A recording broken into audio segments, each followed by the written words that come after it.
Number one అంటారు. అసలైన number one Gurukashi university.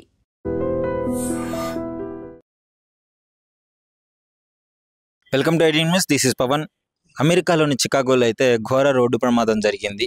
So అమెరికాలో జరిగితే ఇక్కడ ఎందుకు చెప్తున్నానంటే, అక్కడ చనిపోయిన మహిళ మనకు తెలంగాణకి చెందిన మహిళగా గుర్తించారు. సో ఆమె పై చదువుల కోసం అమెరికా వెళ్ళింది. సో అక్కడ రాత్రిపూట యాక్సిడెంట్ అవ్వడంతో ఈ విషయం అయితే వెలుగులోకి వచ్చింది. సో ఆమె దుండిగల్లోని గండిమైసమ్మ ప్రాంతంలోని బాలాజీ నగర్కి చెందిన మహిళగా గుర్తించారు. సో ఆమె అక్కడే నివసిస్తున్న శ్రీనివాసరావు గారి కూతురు.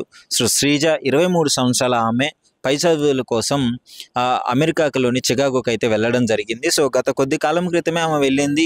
సో మంచిగా చదువులు కంప్లీట్ చేసుకుంటుంది, చదువుకునే ఉంటుంది.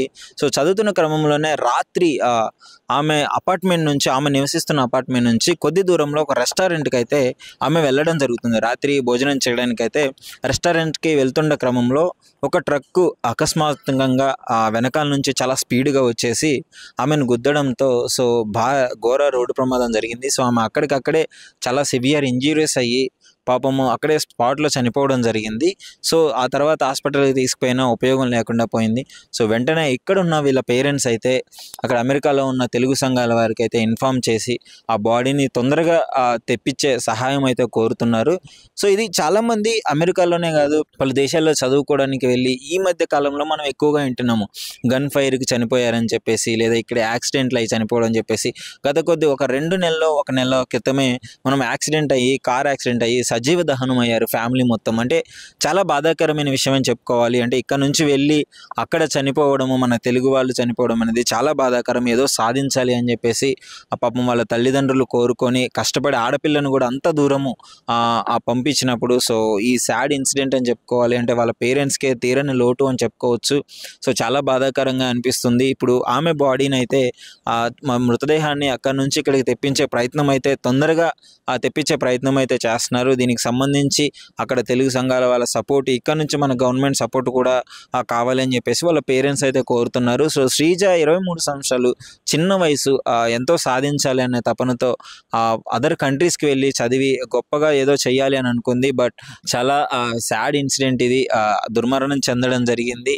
సో ఇలాంటి ఘటనలు చాలా జరుగుతున్నాయి. అంటే అమెరికాలో కూడా చాలాసార్లు మనం విన్నాము, గన్ ఫైర్ అయ్యి చదవడం కూడా మొన్ననే రీసెంట్గా విన్నాము. అంటే చాలా బాధాకరం. ఇంకా ఏం చెప్పగలను చెప్పండి. అంటే వాళ్ళ పేరెంట్స్ కూడా చాలా బాధపడుతున్నారు. దుండిగల్ ప్రాంతాలకు చెందిన వాళ్ళు వీళ్ళు. సో ఈ ఇన్సిడెంట్ పైన అసలు మీరేమనుకుంటున్నారు? మీ అభిప్రాయాన్ని కామెంట్ రూపంలో తెలియజేయండి. నిజంగానే అంత దూరం వెళ్ళి చదువుకోవడం మనం అంటే అవసరం అంటారా, లేదా ఇక్కడే ఒక మంచి స్థాయిలో చదువుకొని ఇక్కడే మంచిగా జాబ్ చేసుకుంటే బెటర్ అంటారా? మీ అభిప్రాయాన్ని ఐడ్రీమ్తో అయితే షేర్ చేసుకోండి.